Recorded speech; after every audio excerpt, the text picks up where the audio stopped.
custom permed extensions. We're going to install these suckers, all right? So stick around. I'm Tiffany. I'm the owner of Christian Michael Hair Extensions and Christian Michael Salon, and I've been doing hair for like way too long, and I'm not going to tell you because that'll give away my age. So we're going to install my model here, Kira, the CM chain method. If you want to know more about the CM chain method or any of the other 7 methods that I show you how to do for super cheap, it's like 27 bucks a month or 47 bucks a month, super duper cheap.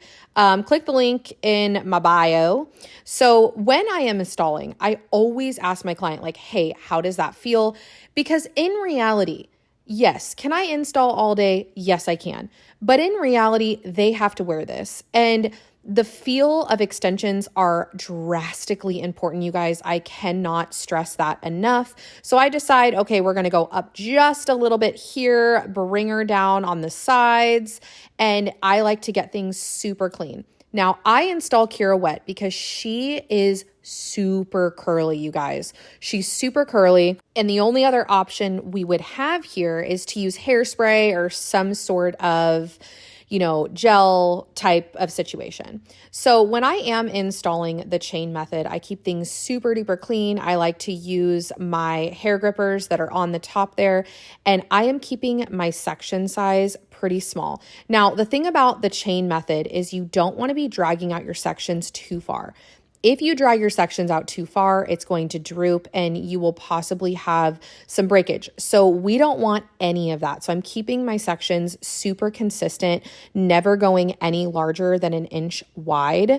And when I am actually clamping, I am clamping, but before I clamp, I release the tension with my free hand. So my left hand, I'm going to show you guys right here. So holding tension tightly and then releasing. See that little dropout that I did with my free hand? You want to make sure you do that.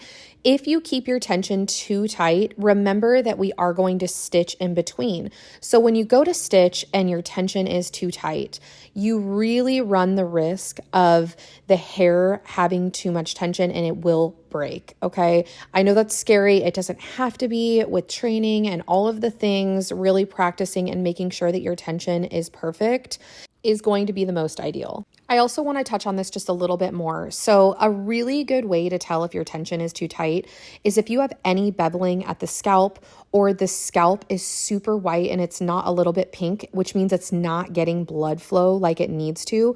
It is too tight. So a really good way to say that is if it's white, it is too tight. So we want to make sure we are releasing that tension every single bead that we place into our section.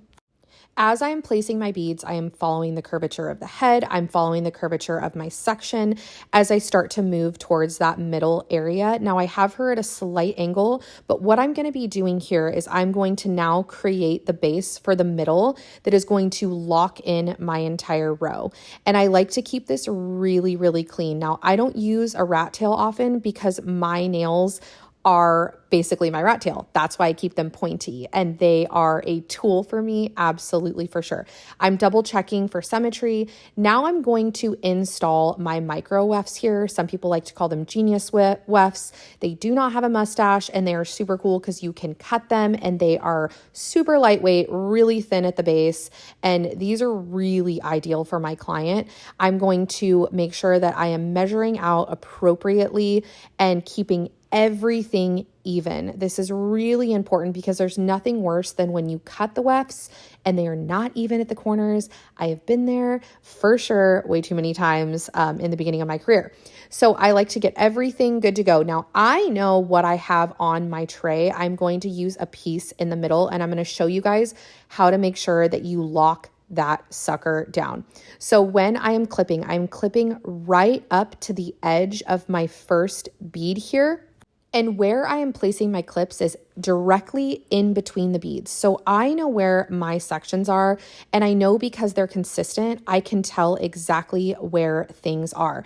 And the biggest thing that I need to worry about here is that middle portion, that middle section where I put the two sides together to create my base, because I want to stitch accordingly to make sure that everything's comfortable and nothing sags in the back.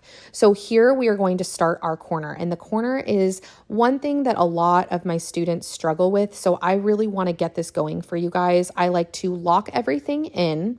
And when I get to my corner, there are a few different ways that you can lock in your corner. You can do a lock stitch, which is right in between the middle here. And I'm also going to show you guys how I like to tie a knot here to ensure that my corner is nice and tight. So I go through halfway with my needle and I'm going to wrap the thread around the needle right here. I'm going to show you guys. So we go in halfway, we take our thread and we wrap it around twice and then we pull through. Now it's really important to hold it. See, my left hand is holding that free thread that is coming through. That's really important to do. So that way it doesn't get all mangly and tangled and all of the things.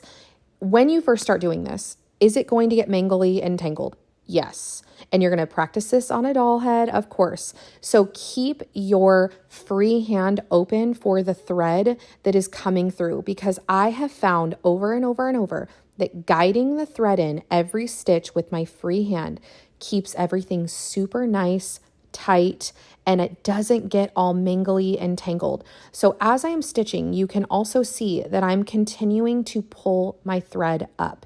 Now, once we get to this area where I put that little baby guy on top, that little weft, we're going to knot it again. So here we go. It's going through 1, 2, and we're pulling through. Again, for you guys, this is going to lock that little baby weft that I put on top right in and ensure that that guy is not going anywhere. And I'm going to continue moving forward, continuing on, and I'm going to do the exact same thing on the other side. There's Lisa G. Say hi, Lisa G. If you don't follow Lisa G, go on ahead and head on over to her Instagram, Life of Lisa G. So we're going to continue moving on here. And when I get to that other side where that other little corner of the baby weft is, we're going to do the exact same thing as we move forward here. Now, a few things I want you guys to remember is that if we are pulling our thread directly out and we are not continuing to move upwards, our stitches are not going to lay directly on top of the spine of our weft or the base of our weft, depending on what you like to call it. So we want to make sure that if you guys are seeing stitches below the spine or the base of your weft, that means you are not pulling up. Now, is it going to make or break your install here? No, not necessarily, but it's not going to look the way you really want it to. And here we go, 1, 2, tying our knot for our corner, and see how I pull directly up right there? All of our stitches want to be pulled directly up. I see this quite often and I get asked this all the time. Why does my stitching look like this?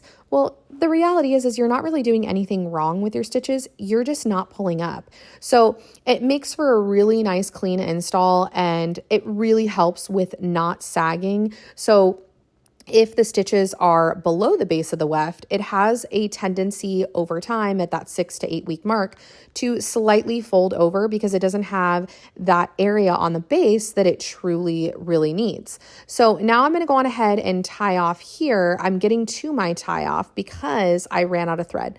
Then I went in with another baby thread and I just finished up this stitching here right on the corner, doing a few knots on my corner. Now, a really good way to check is to use your finger and see if it has any lifting on that corner. If you are feeling lifting, that means you need another stitch right there. When I get to the corners, I am not pulling super, super tight.